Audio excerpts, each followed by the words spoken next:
the breath from the old crypt.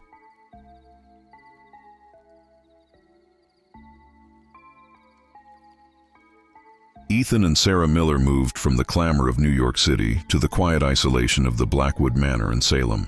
The aged house, built in the 19th century, featured a solid, dark stone basement, a space that the real estate agent, Mr. Jenkins, had nervously warned them is best left alone. For Ethan, it was a perfect, inspiring backdrop for his next crime novel. For Sarah, the heavy, damp atmosphere of the house brought an immediate, chilling sense of dread. The first week passed in relative peace.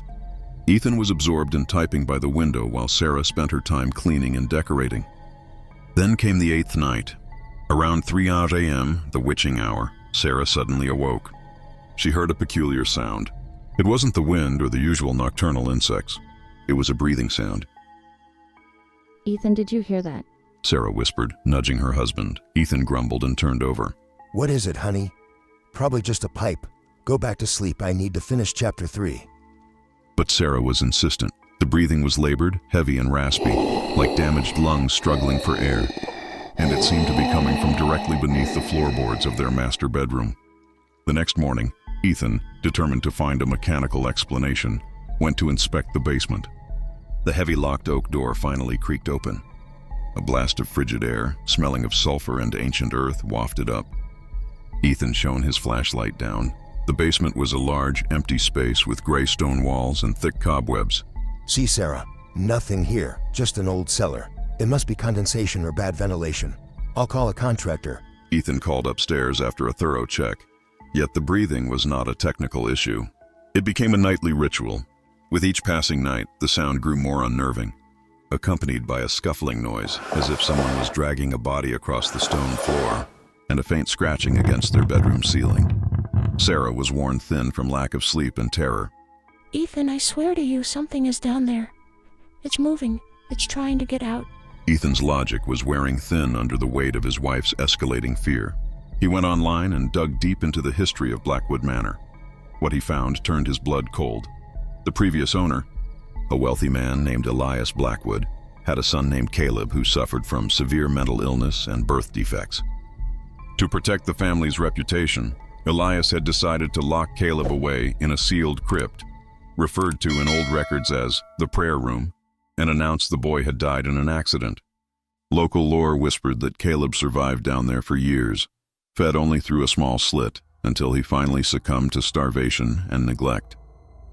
Caleb's death was never officially recorded. Ethan hid the printout from Sarah, but his scientific skepticism was shattered.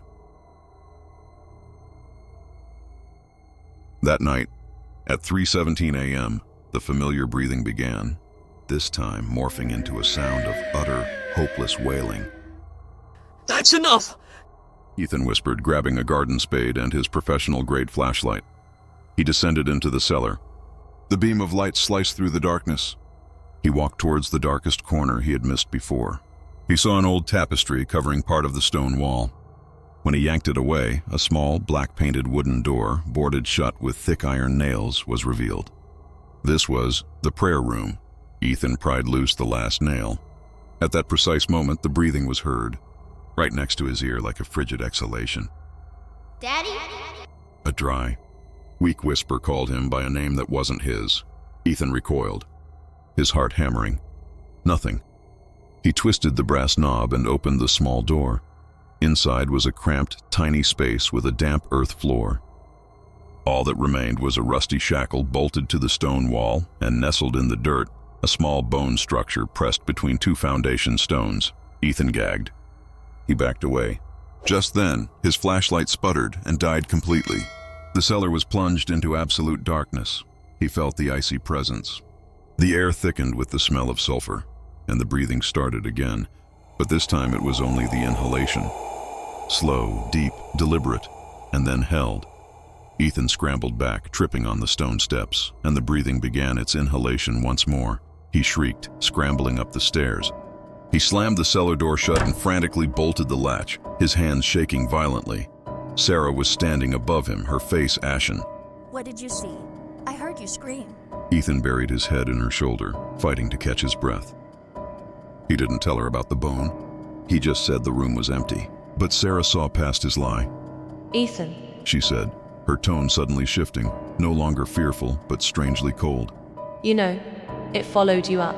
Ethan looked up at his wife. Her face was still Sarah's, but her eyes held a vast, empty darkness. What are you talking about, Sarah? We have to leave now! Ethan gripped her arm. Sarah didn't move. She raised her hand and gently caressed his face, breaking into a slow, unsettling smile devoid of warmth. No, Ethan, we're not going anywhere. A deep chill ran through Ethan's body. He looked down and saw Sarah's hand resting on his chest. Her nails were unusually long and sharp, gently raking his skin. Behind him, the bolted cellar door suddenly gave a loud crack, as if someone was breaking the lock from the inside, and the slow, deep, familiar inhalation sounded, not from the basement, but from right behind Sarah. Ethan knew. Caleb hadn't just been forgotten. He had found a way out, not through the door, but through Sarah's vulnerable soul. He looked into his wife's vacant eyes one last time, just before an immense, unseen force hurled him backward into the wide-open cellar door. He tumbled down the freezing stone steps, his final cry swallowed by the darkness. The door slammed shut once more. Ethan never woke up. He lay alone in the dark, and he could only hear one thing: the breathing. The heavy, raspy, labored breathing, and it was right next to him. This time, Ethan finally understood. It wasn't someone else's breath. It was his own, the desperate, suffocated gasp of a man trapped forever. And upstairs, in the silent manner, Sarah Miller stood by the window, looking out at the thick fog of Salem, a slow, chilling smile curving her lips.